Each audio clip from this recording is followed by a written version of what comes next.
ماه مبارک رمضان ماهی است که فضیلت و بزرگی و برکتش بر هیچ مسلمانی پوشیده نیست. پروردگارا، رمضان را توشه‌ای نه برای یک سال ما، بلکه برای یک عمر قرار بده. پروردگارا، ما را از رمضان راضی و خوشنود و رمضان را از ما راضی بگردان. پروردگارا، توفیقات و برکات شب قدر را نصیبمان بفرما.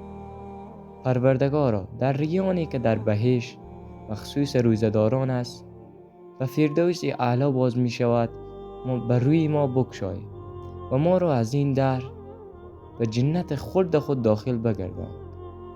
پروردگارا، رمضان را سالهای متوالی و زمانهای متعدد به سوی ما بگردان. يا باطل يا حي